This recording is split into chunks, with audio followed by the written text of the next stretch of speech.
I'm going to stop talking now and hand over to Mufti, who's going to tell you about more in depth about our expertise in AI for personalizing learning. Mufti, do you want me to keep control of the slides and you just turn on your video and I'll speak? Yes, David. Well, if that is okay for you. Yeah, of course. Yeah. Okay. So thank you very much, David, and thank you everybody for this morning's session that everybody is attending. And here I'm going to be rather superficially describing how artificial intelligence can in general contribute in higher education, and how can we actually as a whole within the DiversAsia project can also identify some of the parts where we can contribute in addition to what David just have portrayed as a part of the Pathway Plus project in a few slides before. So artificial intelligence has revealed itself as the next digital frontier, in the sense that, well, it has been proven as a technology, as you have seen, that the AI wave has actually done a lot of breakthrough innovations. The latest is being that, well, a few days ago, we had seen one of the unsolved, let's say, bioinformatics mysteries were solved by the artificial intelligence models. So following this up, that, well, the investment in artificial intelligence is growing very rapidly over the last few years. However, the adaptation as of 2017 and as of now as well is quite low. So now, what are the available techniques and technologies in artificial intelligence in general have been used in the different areas, especially in education as well? So mainly, this is something which has got to be connected with the research investment and the funding available around the world. For example, as the artificial intelligence and machine learning within the education sector is still in infancy, okay, which we are going to see very soon. Due to the fact that, well, many of the artificial intelligence techniques that is still at the exploratory level, we can see that there is a huge amount of funding in the machine learning, which is for multi-use and non-specific applications, which is the center circle there. Now, there are other specific, very specific areas which have also been funded, and we will see very soon towards the end that there are specific techniques such as natural language processing, computer vision, which are like virtual agents, which are very much relevant and applicable within the context of accessible higher education. Also, there are smart robotics and autonomous vehicles, which have also been funded quite substantially. However, for the context of higher education, artificial intelligence with its application to higher education, they are not really that much applicable. Okay, can we go to the next slide, please, David? Okay, so here we can see that how actually different industries and different application fields have adopted artificial intelligence in general.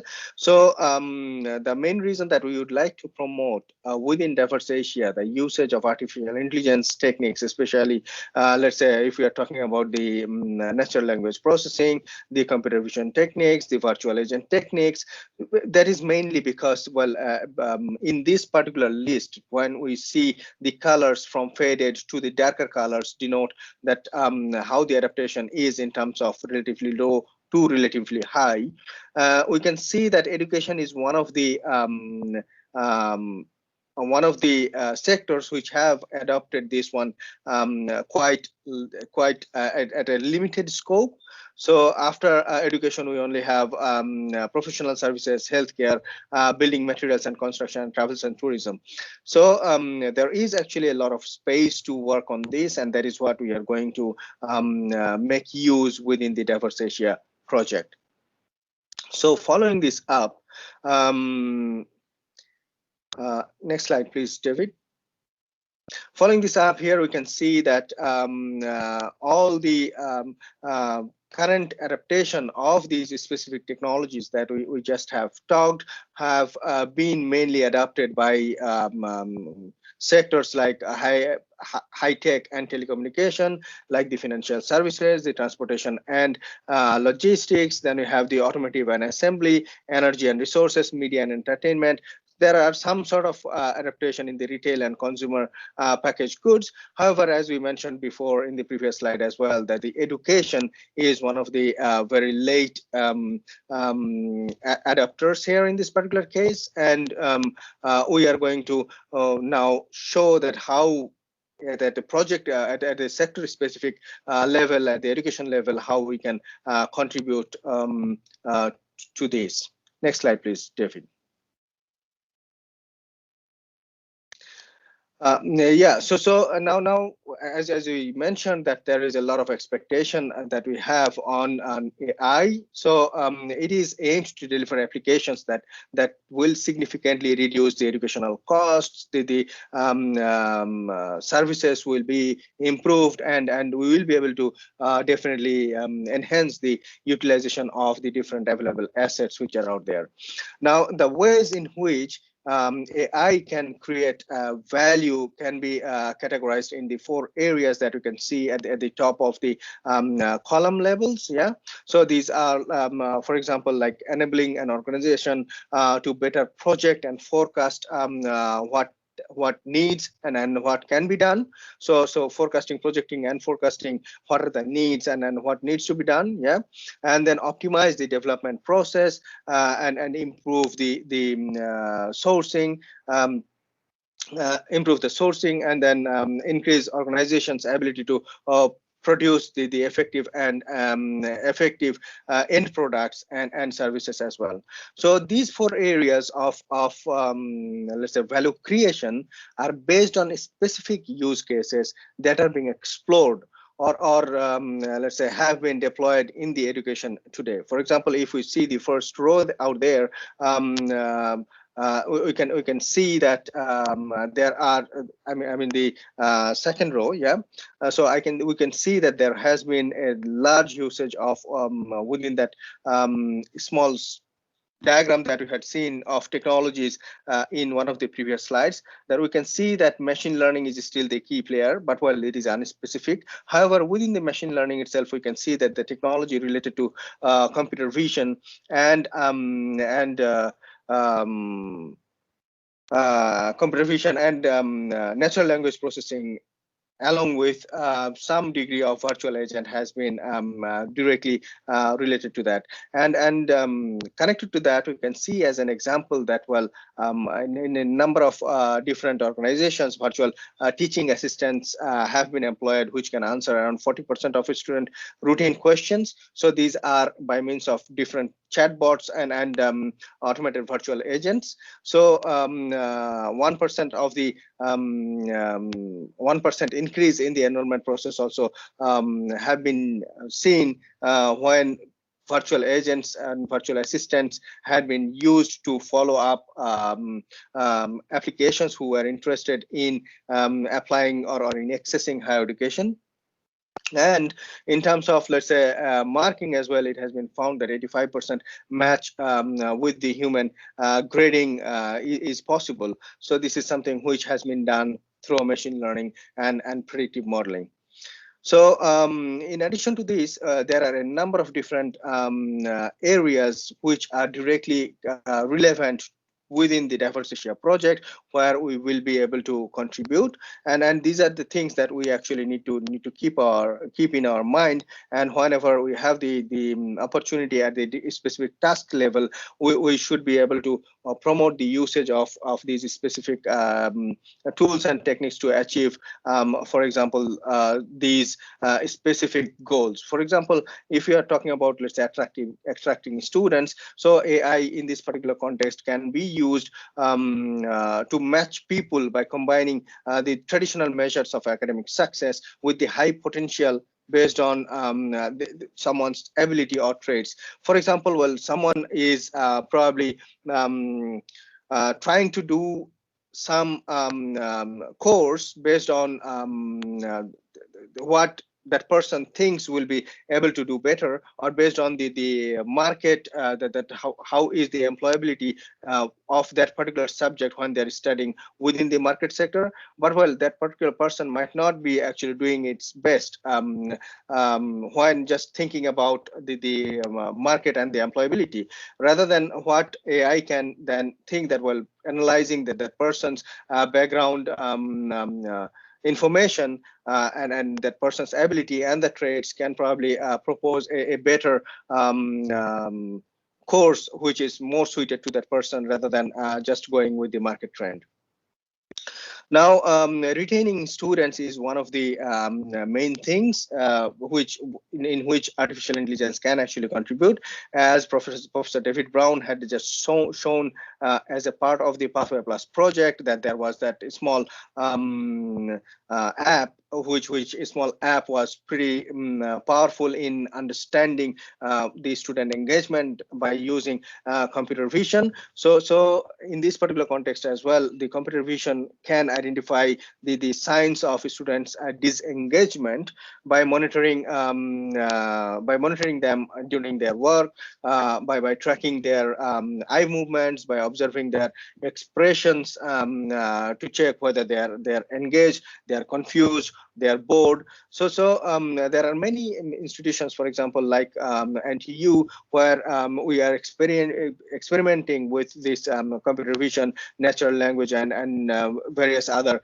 algorithms to better understand students' learning difficulties and how about their learning preferences. And well, we can also incorporate new types of data, for example, like sensor data and many other types of data, or also nowadays, as almost every student is somehow connected within the social media. So also their social media presence and their social media preferences can actually also be used within this particular context to see how their engagement can actually be improved.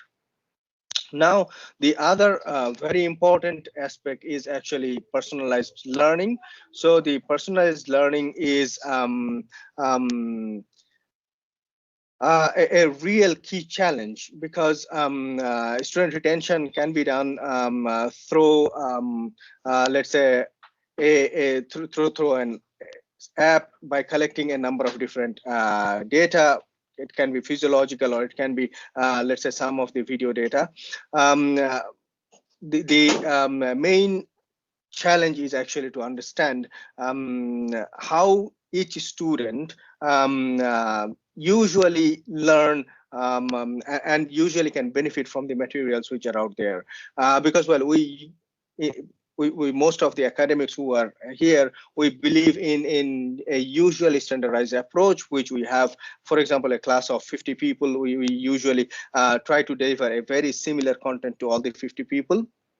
Okay, which might not be suitable when you are talking from the accessibility perspective. So we need to move to something called adaptive learning. So these adaptive learning based solutions can actually let's say, remove the limitations of the conventional classroom, and we can have personalized lesson plans based on the students' existing knowledge, particular learning preferences, or the students' individual progress. So AI can actually help us in trying to understand or answer those questions in terms of the student's personal lesson plan, how the student is engaging with the learning platform, for example, Moodle, as Carol has just mentioned before. So how the student is actually interacting with the specific learning platform that are being used. So that is something which will play an important role in trying to develop the tool for personalized learning and for delivering something that will particularly help that particular student. Now, in terms of the virtual tutor, as I mentioned, that there are a number of chatbot-based services which are already being provided, but moving or taking it to the next level, not only based on the let's say natural language processing, but also at the same time making it much more intelligent, like recognizing, allowing it to recognize voice and also recognize human gesture. So the virtual tutor could be a very good companion of a student during the student's learning journey. So it will be able to, for example, provide services, for example, reminding the student about the different tasks that the student need to complete at a timely manner, or also help is explaining topics by extracting information from existing databases where the learner actually stumbles or gets stuck, or guide in pointing to the right resource when it is needed. And last but not the least, well, bridging the skill gaps. But so that is something which is quite important as well. For example, we are talking about the enablers, but well, once we have, let's say, someone interested in higher education, probably what is the other thing which is important is to play an important role in creating let's say, manpower, a set of people who are capable of delivering what is required by the industry. So so the education system, so-called the conventional education system, we very often try to let's say, forget that what is the industry demand, okay, what is the job requirement out there. But well, we traditionally, for example, are teaching the subjects which are out there, but well, it is also needed, for example, to somehow use the services provided by AI to bridge this gap, that will to tailor the delivery and the content of the of the courses according to the industry requirement and according to the job requirement which is out there. So these are few key areas where we can contribute as a team within the DiversAsia project. And well, as Professor David Brown mentioned, that well, we have a number of them where we are already working on. So we have the app already, which shows how students can be engaging within a specific learning journey, and this is something which we can definitely take forward to the next level within the Pathway Plus project, within the DiversAsia project. So thank you very much. So that's all from my side, David.